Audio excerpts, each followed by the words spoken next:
Welcome everybody. So we'll go right into it. The StuKit experience for me has been really enjoyable, and I think something that I've learned quite a bit as to ways that we can advance education technology. Now, I've been piloting or demoing, I should say, education tech for about 8 years since I began lectureship in higher education. I've probably gone through over 100 different platforms to determine what's a best fit for my class. And of all the retrospective review, the best outcome, I think, is the course clients piece of this. And that's something that I actually had to kind of create myself through programmatic work. So what I'm going to show you today is a program that I first designed that was more about logistics oversight, and then later something that I was able to advance into an actual pedagogical philosophic approach, and now something that's fully integrated into my curricula. So I'll begin really by reorienting everybody to my host institution, the Texas Christian University, the Neely School of Business. We're the highest ranked business school in Texas by Poets and Quants and The Economist. Of course, there's a myriad of other rankings out there, but our graduate studies in particular are really strong. And while we're not the biggest school, we really punch above our weight. And part of that is because we can invest in these kind of pedagogical innovations, which I'm really proud of. So let's proceed. So I'll ask everyone to go ahead and read this prompt and begin to think through this.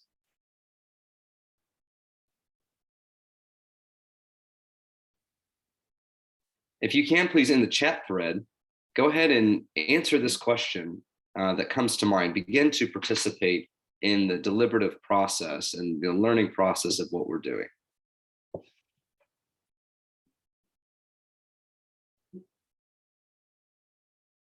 So I can tell you, to answer this prompt for my students, they need to improve agile team capabilities, meaning they can work in a team structure with people with different skill sets. They need to have better presentation skills in the boardroom or in pitch meetings.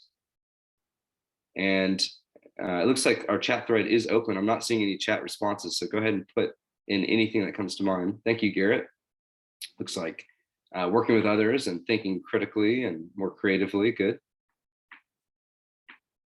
Thank you, Jimmy. Yeah, SEO is a kind of a moving target, and it's something that takes company or industry insight to inform where that practice or where that business capability should be. Thank you, Garrett. My PhD is in information sciences, and so data flow and data cleaning are really part of much of what I do in marketing, and I know that presenting data in a digestible and user-friendly way is paramount when entering the marketplace now.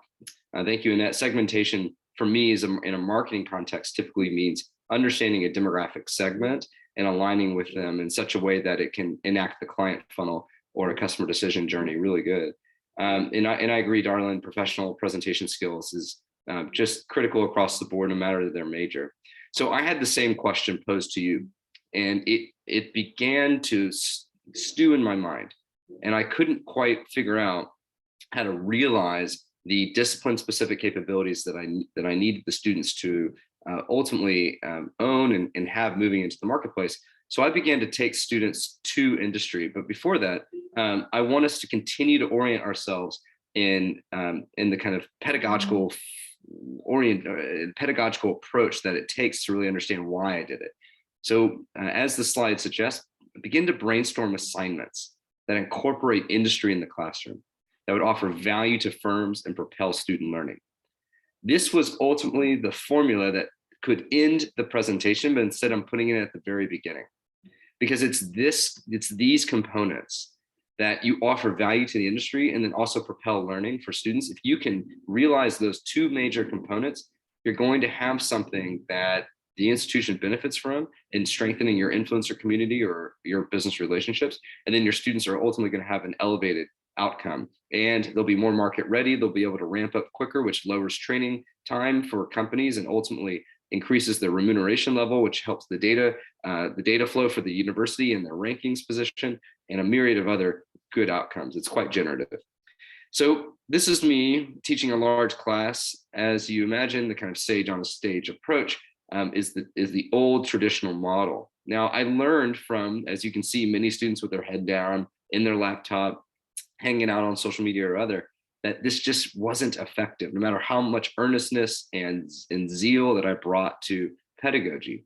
So I began looking at different pedagogical approaches, and the literature presented situated learning theory, which almost unlocked a whole world of knowledge to me. And obviously, the universe of information is expansive, and the tree of knowledge that is continually growing in academia gives us many pathways. But this one is one I dove into, and it helped me so much. And it's about taking what we would consider real life or real world as kind of a common term that we use, which really signifies the world outside of academia. And it made it something that's workshopped or flipped in the classroom. And that's been a game changer. I also looked at some other models, not just the theoretical or the seminal works of theory, and that moved into tested analysis, but also some of the output of that analysis. And the SCORE model, I thought, was really helpful here. I'll give everyone a moment to read the slide.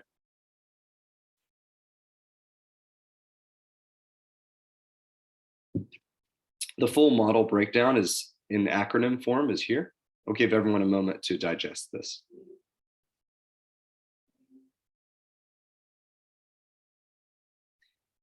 Models are meant to pass the MECE test, which is mutually exclusive, comprehensively exhaustive. And of course, that they don't always do that. And that's why we have literature to test and to push the boundaries of that analysis. But in my effort, I went ahead and looked at the qualifying metrics by which theory and pedagogy and in model constructs within this literature space could be derived. I'll give everyone a moment to read the substantiation. Just one example. I didn't want to overwhelm everyone with 10 of these kind of slides. The minutia is important to me. I think anyone with the PhD rigor really needs to fortify that knowledge before we use it.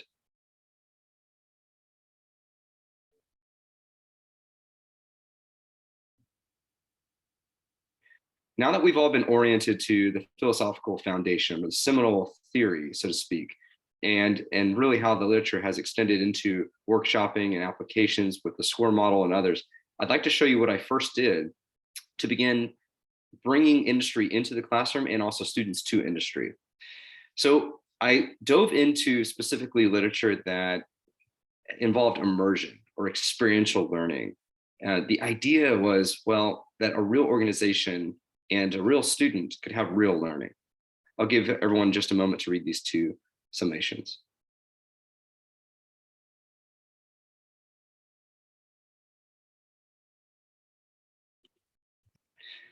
So the first pilot programs I ran involved taking my students when I was a doctoral candidate at the University of Alabama, taking them to New York and Chicago. I eventually went to a bunch of different cities, and I took at first the highest performing students, creating a competitive outcome in my class and lining up alumni situated businesses, meaning we had in the senior ranks or in a hiring manager category position, an alum who would be willing to host a cohort of students just big enough to fit a boardroom.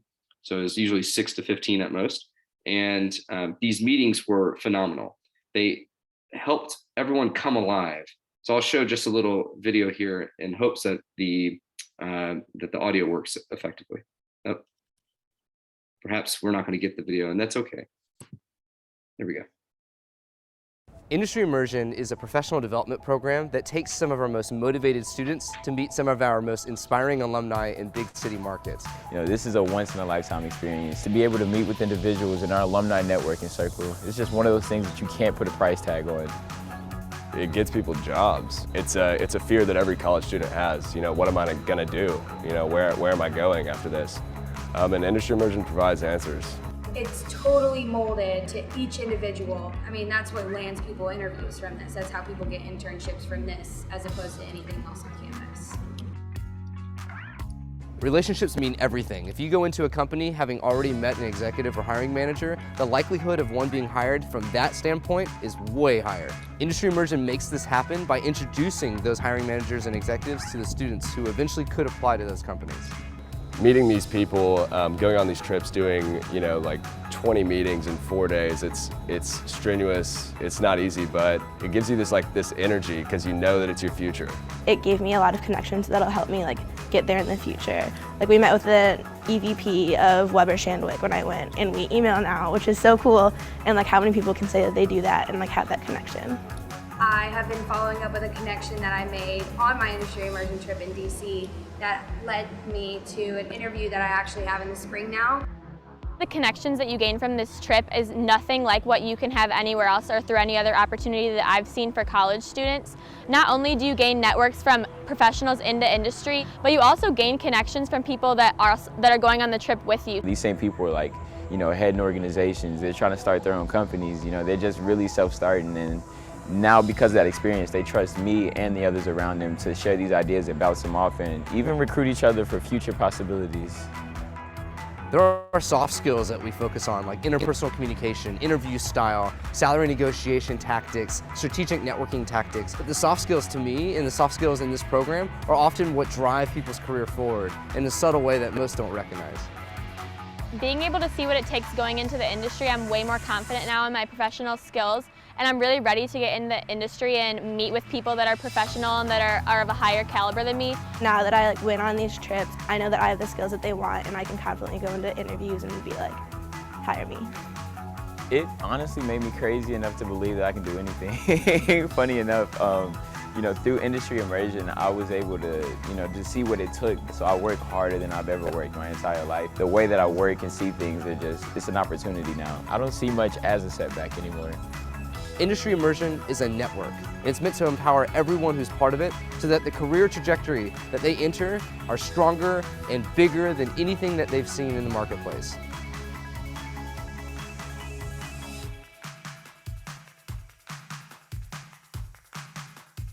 Great. We're going to move on here.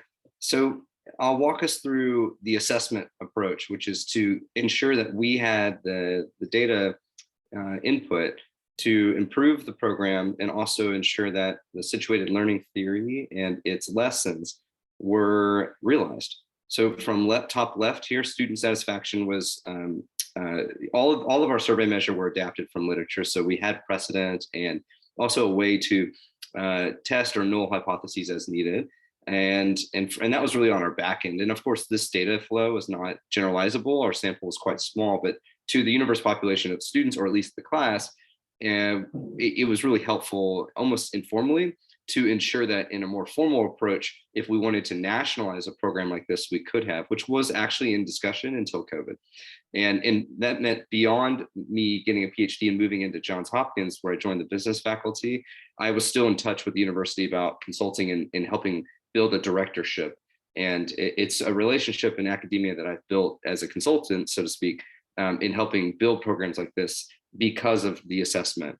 It's something that I recommend all universities take on from professor input if possible, aside from student satisfaction surveys at the end of the semester. The hiring data was really helpful, top right, with following up with alumni. That was really about follow-on relationship building, where we had idle alumni who then became enacted with enthusiasm and interest, and from there began to enter into advancement conversations for fundraising and such. Gross revenue in the first year with 14 trips, we surpassed over 200,000 in student fees for the trip. We were profitable. We were able to raise a quick endowment, which ensured that underrepresented students could always have a pathway. And the class itself became more competitive because the interest level rose. Student testimonials were compelling. The video is just one example of many that I produced, and the participants began to increase. The program is still running at the university. I have continually taken cohorts of students to, this is in Mountain View, California, so Silicon Valley, or New York, where I have plenty of relationships as well. And in honestly, every city is a ready pool of alumni for your institution. And every major city in the United States likely has a community that are entrenched in companies working very hard and are ready to introduce students to hiring managers. Your job in the classroom is really to get them in a discipline related area ready to learn more And if they are job ready, the junior senior category, then working with your professional development centers or your career development centers can get the students in that professional mode so that their interview skills and other presentation skills are up to par. So I'll give us one more media segment, and then I'm going to move more into the components and the kind of how-tos, and then also to show you my COVID pivot, which was quite critical.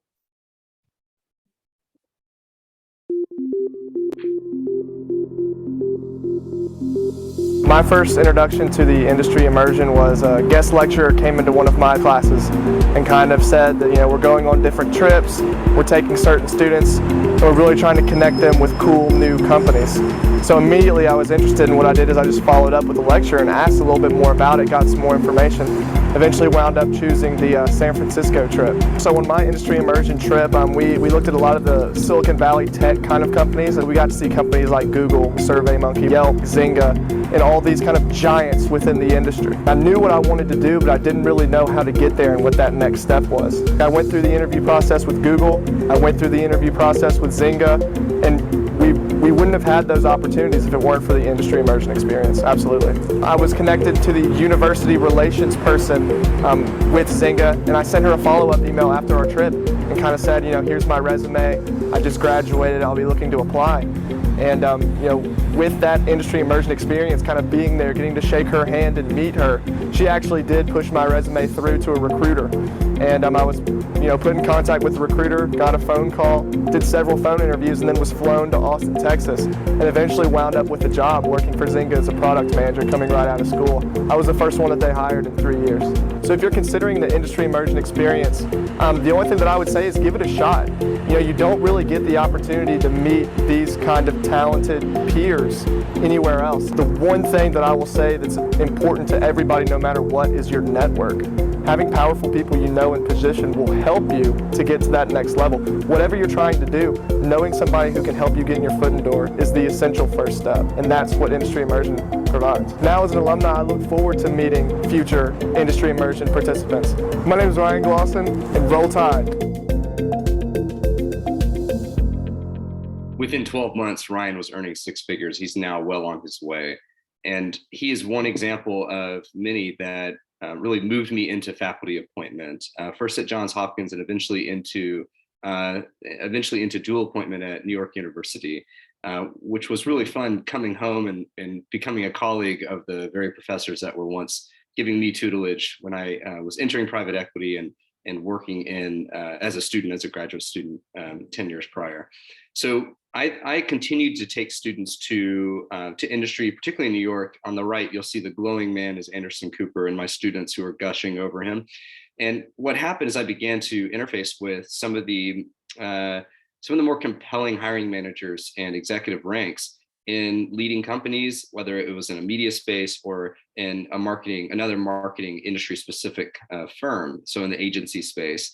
Those relationships I then began to incorporate into the classroom slowly. So that meant I could take students to the firms, and I also incorporate the course clients. And the problem with that is the logistics became quite heavy, and the university didn't always have a formal program to support me. So much of it was really on me and my TAs to orchestrate. So I made sure I began looking for third parties to lead those logistics, and fortunately found a few that are really good. Just to give a little bit more kind of media substantiation to the level and quality of engagement that we began to get, because the program is quite novel, or was quite novel before COVID. We had NFL coaches and pro athletes and what you consider maybe high fashion or high culture artists that began to engage our students. In fact, the students began to position themselves through the class as the nation's leading talent. And it really wasn't so much based on, say, a merit outcome. It was more that the class and the courses began to have a reputation. And when there's momentum and the pedagogical philosophy is applied in a way that the theory informs, which is situated learning is about incorporating industry into the classroom, and it's realized through workshop, and then you go and engage the clients with an objective or two, then the results typically are in relationships. The relationships are often what are leveraged then into employment. So as COVID began to hit, I started focusing more inward on the local market. Right about this time, I was a professor at Texas Christian University, and was brought home from NYU with my dual appointment at Johns Hopkins. Really, they could compete on remuneration, which was really great. I'm really grateful about that as an academic. But they saw the value of this kind of approach in course learning with industry integrated, enacting alumni, and also building new relationships with firms. So the local market was more favorable, I think, during the COVID restrictive era. And that's when we could only go into a few offices or other. And of course, Texas was a little bit more lenient during that time. What I found, though, bringing more into the virtual space were essentially these benefits. I'll give everyone a moment to digest the slide.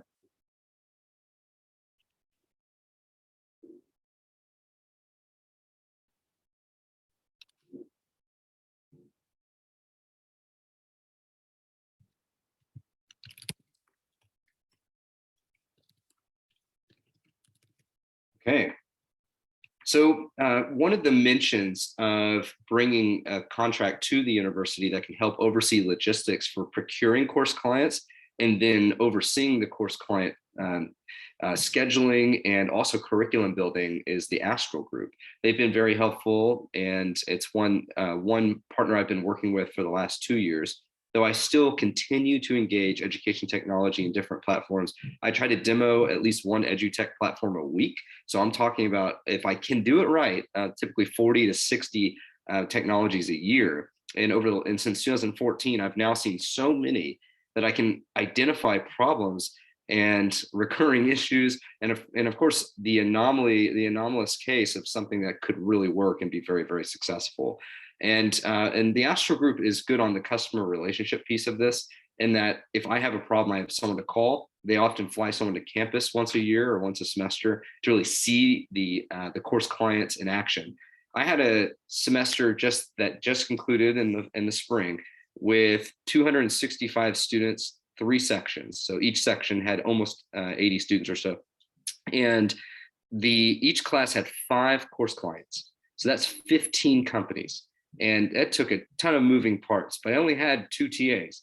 And the way it worked is I created a scoring cohort out of the MBA program that were approved by our Associate Dean of Graduate Studies and our Associate Dean of Undergraduate Studies. That, of course, took some administrative lifting, and it was a fun negotiation for me, something they'd never seen done before in-house. I'm still looking for a company or an education company like Stukent to put something like this together as a service in a kind of sequence conversation with their point of sale. But what this is essentially a scoring group that I could then review at the end of all of their input. And it also included the company's input, meaning the grades would be approved by me. Everything would be defensible by academic accreditation standards. But all of the feedback actually came from the very stakeholders that the assignments were intended to help, while also supporting the student learning ethic, which means that you have to create structure. So before I show you the kind of rubricized approach, I want to give everyone a moment to read these bullet points so you can see logistically how I was able to essentially get to this point now where I have 15 course clients. I'm able to run trips again, which is wonderful, which enacts revenue and creates an enlivened alumni base, and also creates stronger hiring channels for our students, and ultimately creates a community and an ecosystem that's stronger and better, ultimately helping the students and, of course, the extended stakeholders. I'll give you a moment to read through these.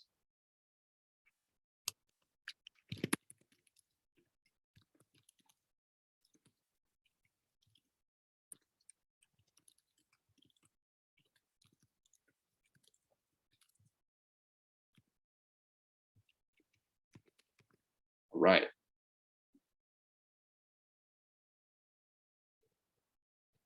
This slide typically prompts questions toward the end there. We're almost done. So I want to let everyone know that the big secret to ensuring that you have large classes, if you ever do, or even small classes, where companies can give input for the students on the interval assignments. Typically, I have 5 submissions for teams, and then there's also individual work that students are taking on throughout the semester regarding their learning and their upskilling.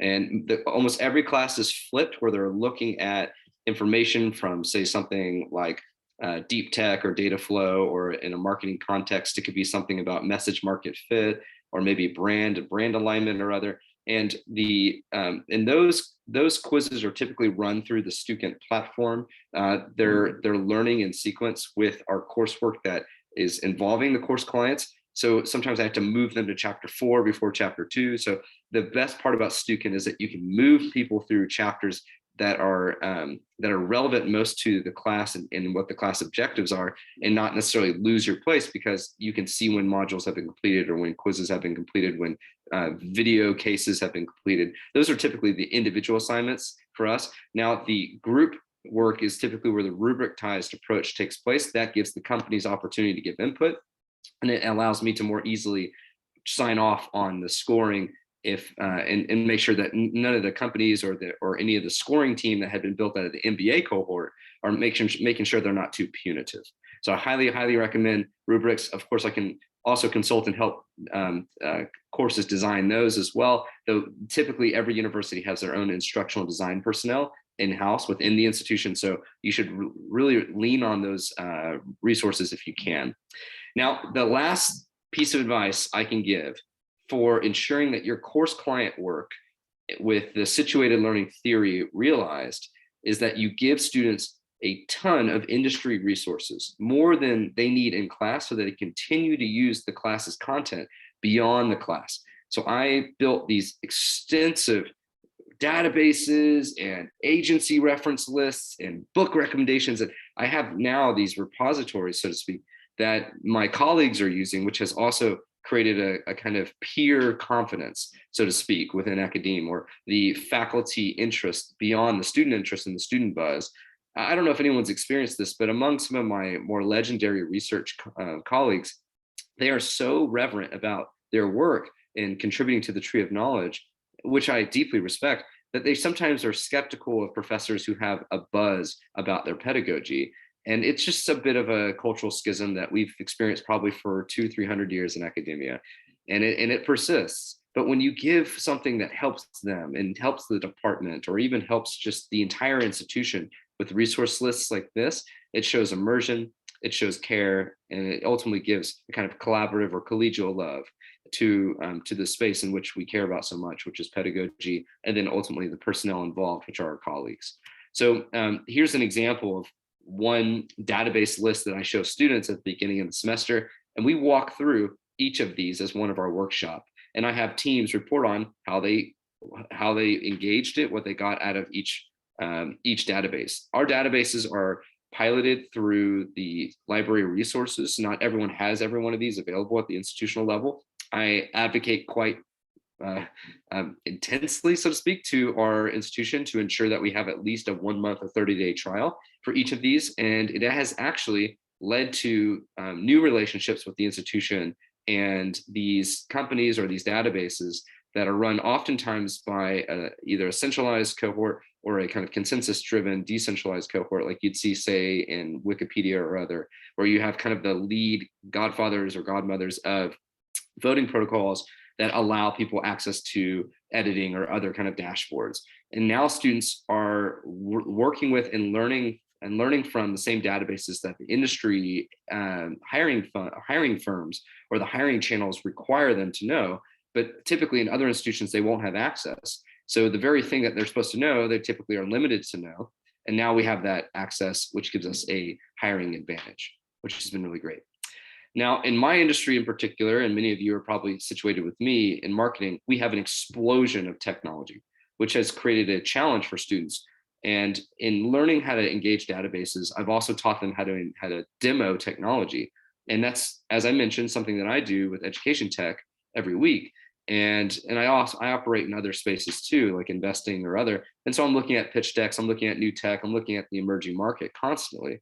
And marketing now is the convergence of data science with user interface and user experience. And we also have, of course, the traditional 4 Ps or the 4 Es, which is more kind of the common new form of marketing. And of course, the marketing mix and a myriad of other models that pass the MECE test, as mentioned earlier.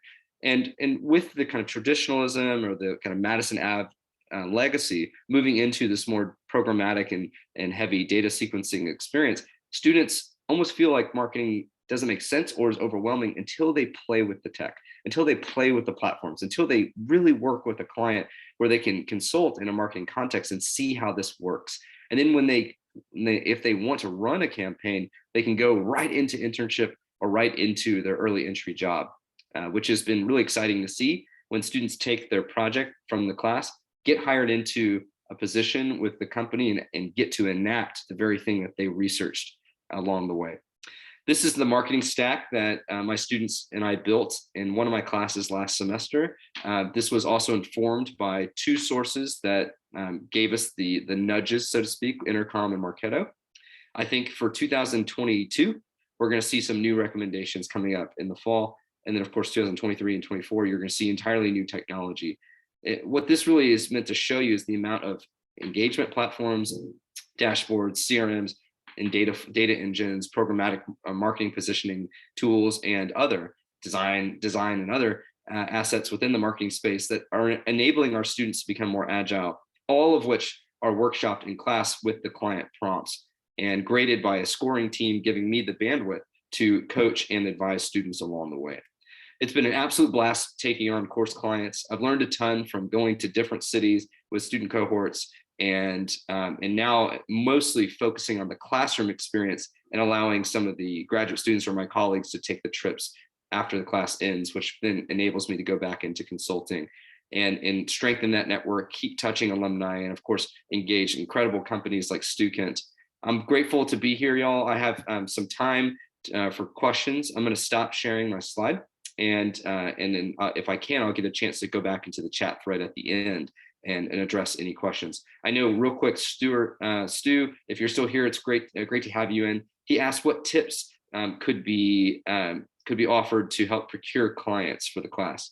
One is you need to make sure there are alumni either in a hiring manager position or in executive ranks, or have a second degree connection so that you can by logic reach out and say, hey, I see we're connected to somebody. I'm a professor and I would really hope to engage your company for a learning experience with students while offering you value. It's a pro bono experience to the companies. Typically they get first access to talent, and for them that's much cheaper than any of the recruiting firms that take 25% of the first year's salary. We would offer no fee. We just want that hiring channel, which helps our students, which is incredible. And then Stuart asks as a follow-up, how do you grade those projects? I have a scoring cohort that I built out of the MBA or the graduate program so that the undergraduates have the scoring support, which also gives me scoring support. So I don't have to grade 260 students, or I don't have to grade the teams that have been divided within 260 students each semester. Likely my enrollment's going to go up because the demand on my classes keeps going higher. I get classes filled up pretty fast, knowing that I have the engagement or the industry workshop approach. I should tell you though that the students that are entering my class are sometimes different than the ones that want a traditional class that's more sage on the stage, bookish. And I am noticing that my students who graduate from my track, so to speak, are remunerated higher. And so that's already becoming substantiated. So likely what happens is the course client becomes more commonplace, if not something that is an optional element of courses for our major, which is becoming kind of a pressure point in a good way. I saw education technologies that I used in the past become centrally approved technologies. Like I mentioned the Austral group, I've mentioned Stukent, of course, and I'm starting to see that momentum just begin at TCU, having already accomplished that previously at Hopkins, and then prior to that at the University of Alabama. I see another question that just came in from Garrett. What did you change over time in your city visits? Any lessons learned from early visits to avoid? Yes. So I used to pack the schedule from 8 a.m. to 8 p.m. and I actually saw students become walking zombies at the end of the day. So now I have time for decompression, introspection, review. I give sometimes time just to grab coffee as a group where we can all relax and just think, become deliberative, calm, and reset. It's a recharging mechanism for students who don't necessarily have my personality or my propensities. And so most of it is imagining the energy level and almost like a wave approach rather than a kind of driving train toward the end of the day. And that way, at the end of the day, students have a little bit more time to socialize with each other and build a relationship. I put students in a mini mansion, typically on an Airbnb or something that the university will permit. So that's something that's highly amenitized, beautiful, scenic. It's an experience for them. I have a graduate student, or I'll have a faculty member reside in the house, if not be very, very close by, to ensure that all of the liability measures are upheld, like no alcohol, nothing nefarious on site. Students are typically so exhausted and working so hard in the curriculum that on the trip that there's really not much airspace to do anything crazy. Of course, there's always a situation that pops up, but it's commonplace in academia. We can address it. And now what I've learned is you want to have typically at least one faculty and one staff member, who the staff member is maybe more skilled at addressing the administrative components and logistics and scheduling. And then the faculty member can focus on mentorship and guidance and learning. Now I'm noticing trips are better run actually by professional development personnel, and the faculty are just really meant to reside at the campus, do what they do, facilitate the client relationships, but it's optional. Sometimes faculty just want to hit the road as well. A subsequent question from Garrett: do you have to sell the benefit to the organizations to get them to say yes? Absolutely. Always pitch the value prop and make sure they have a very clear understanding. I prefer to have it in writing.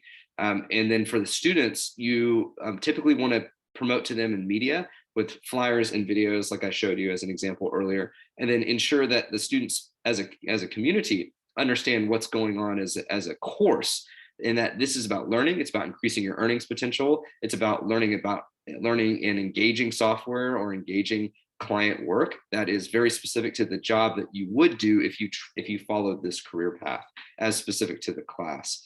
And is it pretty easy approval for the organizations? If you show them the value prop from a dollar standpoint, not just the soft skill building and the value contribution of the work, but in that what they could contract in the time at which students are going to provide them a certain deliverable, typically it's a 1 to 10 ratio of cost. If that's probably even generous, they would probably get something quicker if a company spent money on consulting to get 10 different new ideas on a problem that maybe is lower stakes that could become high stakes for them, like a social media solution or a brand pivot or entering a new market space with a message penetration strategy or other.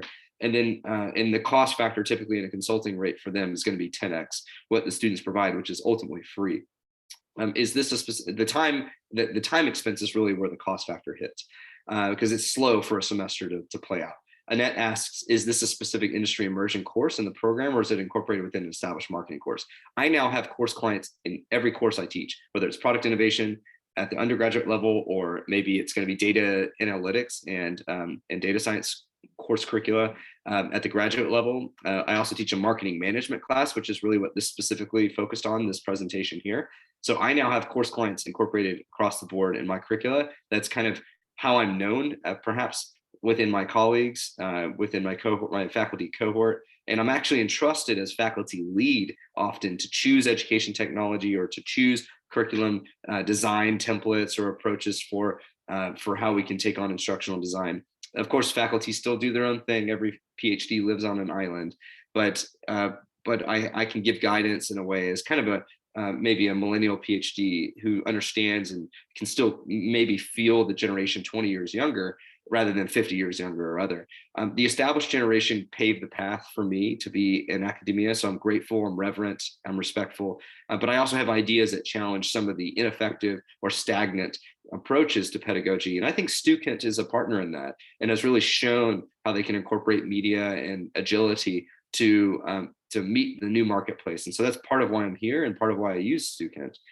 So it's really an approach to an energy, it's a mindset, but it's also an execution that I think really can define whether or not we're doing it right. Yeah, I'm going to scroll up. I think there were some questions that I missed, which was, okay, let's see. All right, so, oh, cool. I didn't see that. There's Chandler put some really helpful information in there. Cool. I don't think I've missed anything. If anyone has any questions beyond this, feel free to drop them in the chat, or you can unmute. Altogether, I'm going to stop sharing here. I meant to stop sharing a while ago. I'm so grateful for everyone to be here, for being here, and I do hope that you learned and are able to take these insights into your course curricula or into your faculty cohorts. Thanks so much. Oh, here we go. Stuart says simulations are a great way for students to practice Babuhi before they have a real client. Indeed. So our video case studies from StuKit are a tremendous way for students to see the kind of style, tenor, even lexicon, the words used by industry. I think that stylistic approach gives students the confidence to engage course clients on intervals. We typically introduce the course client on week 3 or 4, and that's the first time students interface with them. And they will either have gone through required professional development training with the university resources or have watched at least and engaged at least one video case through StuKit to give them the kind of orientation to how industry talks and how they present themselves and the problems they face. So students begin to put their mind around what's about to come. Stu, Garrett, everyone, thank you so much. And of course, if any other questions come in, here we go. Darlin says, I love that you give opportunity for those soft skills. Thank you so much. Yeah, it's a growing space for students. It's a space to learn. It's a space for them to be challenged. Look, the classes I teach are workshop based. So it's facilitative, it's guided. Even though there's 100 students sometimes in one auditorium space, everyone's moving together. We use online sources like Discord, which is a chat thread that enable us to more quickly communicate with students in real time. And it can be 24/7, though I personally don't engage it after 10 or 11 at night because it's just perhaps maybe a bad look. And also I might need to be reading or sleeping during that time. But the student teams are working constantly on their sub threads on Discord, which is great to see. We use our learning management system for submissions, and then those folders remove the names typically, and then move the content over to the course clients and the scoring team, which then help move the feedback process. And then within a week, hopefully, sometimes a week and a half if needed, the scores and the feedback are then returned to the students. I, of course, will have reviewed all of that feedback and scoring, and then the TA will manually, unfortunately, enter, or sometimes gets to do a quick upload, enter all the grades and feedback formally into the LMS. But the students typically get the feedback before the LMS renders it, because the learning management system can be a bit clunky. We use D2L, which is good, but of course, all LMSs are somewhat dated. All right, so Stu asks, what are some of the extracurricular costs of the offsite Airbnb, travel, et cetera? They're all built into the student fees. So a good mansion in Chicago, DC, Nashville, Atlanta, New York, these major cities where we take students where the alumni bases are strong, you're gonna want to budget anywhere from 3,000 to 6,000, and that's with a cohort of 10 to 15, sometimes a few more if you can fit that into boardrooms that you're going to. Now you'll never spend all of the 6,000, but you need to item line that so that you never upend the budget. That's really helpful. Airbnb is usually approved now by universities because their insurance policies are so high, or I should say their coverages is so high, and the universities are now more familiar with that booking system. I do not recommend hotels. Students don't behave well in hotels. I don't know why. For some reason, putting them in a house together is also a place where you can hold evening lectures and debriefs and workshops. And I typically work the students up until the point where they need to rest. And then I simply just ask everyone to please join me in going to bed. I then go to my separate property offsite, and then the graduate student or the staff member who's on site will almost guide the energy, start lowering the lights, help everyone kind of decompress and relax. Of course, some students hang out for an hour, 2 or 3 and chat.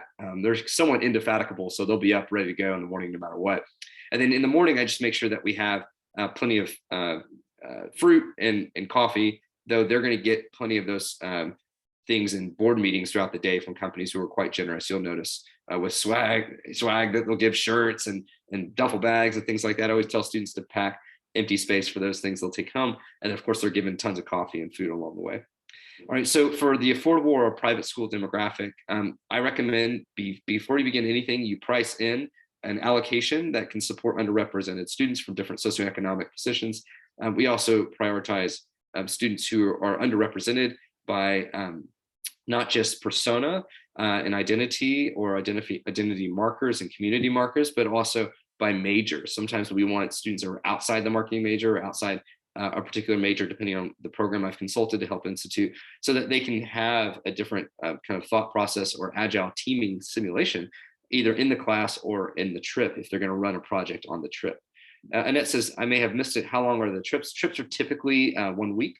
You want to have one travel day at the beginning, one travel day at the end. and then you want 3 to 5 days of work in the middle. Now, I like the trips that are 5 days. So you have 3 days that are all in, and then you have travel on the front and back end. So it's 5 days total allocated. Though I've been able to move as long as 7. What happens though is you start to see fatigue at the end, and but the students who are making a career out of these trips, which is often the case, they're actually going to become more energized. And so I see sometimes almost a huge delineation of the ones that are energized at the end and the ones that are just spirited. So that's actually taught me how to nurture and perhaps even help students who are struggling, who are really struggling along, while also ensuring I can enable the ones that are beginning to become all-stars in the boardroom.